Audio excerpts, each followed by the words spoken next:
Hello friends, ఈ రోజు ఈ వీడియోలో ఒక అద్భుతమైన దేశం గురించి తెలుసుకోబోతున్నాం. ఈ దేశంలో హిందీ, భోజ్పురి భాషలు చాలా ఫేమస్. ఈ దేశానికి మన భారతీయులు ఎక్కువగా వెళ్తూ ఉంటారు. అంతేకాదు ఇక్కడ నివసించే ప్రజలలో ఎక్కువ మన భారతీయులే ఉన్నారు. అంతేకాదు ఆఫ్రికా ఖండంలోనే ఎక్కువగా హిందూ జనాభా కలిగిన దేశం కూడా ఇదే. అంతేకాదు ఈ దేశం గురించి ఇంకా మనం తెలుసుకోవాల్సిన ఎన్నో ఇంట్రెస్టింగ్ విషయాలు చాలా ఉన్నాయి. ఈ దేశం గురించిన కొన్ని వివరాలు ఈ వీడియోలో తెలుసుకుందాం. ఇంతకీ ఆ దేశం పేరేంటి అంటే మారిషస్. సో ఫ్రెండ్స్, ఈ రోజు ఈ వీడియో చాలా ఇంట్రెస్టింగ్ గా ఉండబోతుంది కనుక ఎక్కడ స్కిప్ చేయకుండా చివరి వరకు చూడండి. అలాగే మీ సపోర్ట్ గా నా ఈ ఛానల్ ని సబ్స్క్రైబ్ చేయండి. మారిషస్ ఈ దేశం యొక్క official name the republic of Mauritius.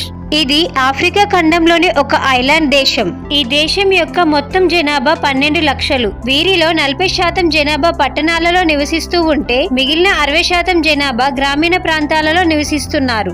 ఇక్కడి మొత్తం జనాభాలో 49% మంది హిందూ మతస్థులు ఉండగా 32% క్రిస్టియన్స్, మిగిలిన 4% ఇతరులు ఉన్నారు. ఇక్కడ ఎన్నో అద్భుతమైన హిందూ దేవాలయాలు కూడా ఉన్నాయి. వీటిని దర్శించుకోవడానికి ప్రపంచవ్యాప్తంగా ఉన్న కొన్ని వేల మంది హిందువులు ఇక్కడికి వస్తూ ఉంటారు. ఈ దేశంలో హిందువులు ఇంత ఎక్కువగా ఉండడానికి కారణం ఏమిటి అనే డౌట్ మీకు చాలా మందికి వచ్చే ఉంటుంది.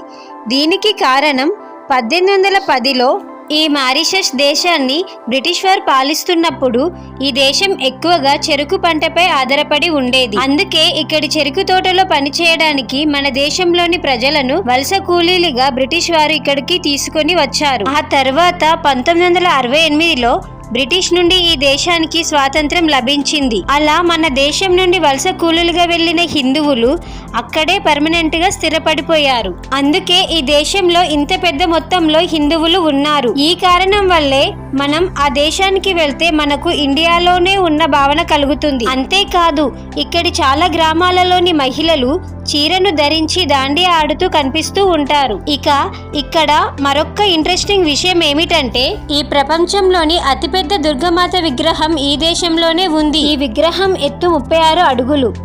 అంతేకాదు మన దేశంలోని జరుపుకునే ప్రతి పండుగను ఇక్కడ చాలా ఘనంగా జరుపుకుంటారు. ఈ దేశంలో ఇంతలా మన ఆచారాల్ని పాటిస్తున్నప్పటికీ కూడా ఇక్కడ ఎలాంటి మత గొడవలు జరగలేదు. ఇక్కడి ప్రజలలో కొంతమంది ఫ్రెంచ్, ఇంగ్లీష్ మాట్లాడితే కొంతమంది మారిషస్, భోజ్పురి భాషలను మాట్లాడతారు. ఇక ఈ దేశం యొక్క రాజధాని పోర్ట్ లూయిస్.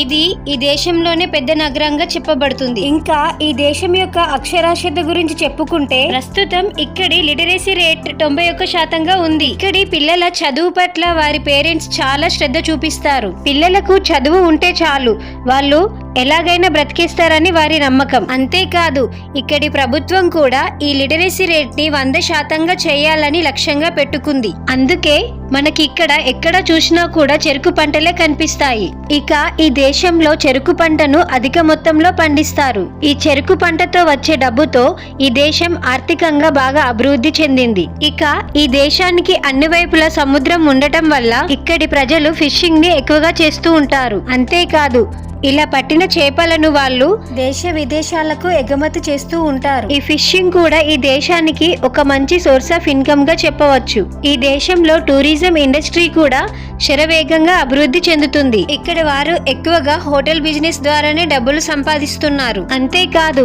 ఈ దేశ వంటకాలు కూడా చాలా రుచికరంగా ఉంటాయి. ఈ దేశ ప్రజల ఫేవరెట్ ఫుడ్ దాల్ పూరి. ఈ దేశ ప్రజలు చాలా హెల్దీగా, ఫిట్ గా ఉంటారు. దీనికోసం వీరు రోజులో 1 గంట పాటైనా ఎక్సర్సైజ్ చేస్తూ ఉంటారు. ఇక ప్రపంచంలోని అందమైన బీచ్లలో ఈ మారిషస్ బీచ్ ఒకటి. ఇక్కడి తెల్లటి ఇసుకతో కూడిన బీచ్లు పర్యాటకులని ఎంతగానో ఆకర్షిస్తాయి. ఇక్కడ కనిపించే ఈ డోడో బర్డ్స్ వల్ల ఈ దేశం చాలా ఫేమస్ అయ్యింది.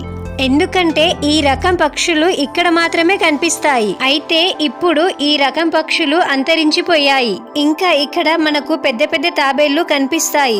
ఇక్కడికి వచ్చే పర్యాటకులు వాటిపైన కూర్చొని సవారీ కూడా చేస్తారు. ఇక చివరగా ఇక్కడి కరెన్సీ విషయానికి వస్తే ఇక్కడి కరెన్సీని మారిషియస్ రూపీస్ అని పిలుస్తారు. ఇది ఒకటి మనకు రూపాయి 89 పైసలతో సమానం. సో ఫ్రెండ్స్, చూసారు కదా మినీ ఇండియాగా పిలువబడే మారిషియస్ కొన్ని అమేజింగ్ బోలెడని ఇంట్రెస్టింగ్ విషయాలు. ఈ వీడియో కనుక మీకు నచ్చినట్లయితే ఈ వీడియోని లైక్ చేసి మీ సపోర్ట్గా నా ఈ ఛానల్ని సబ్స్క్రైబ్ చేయండి.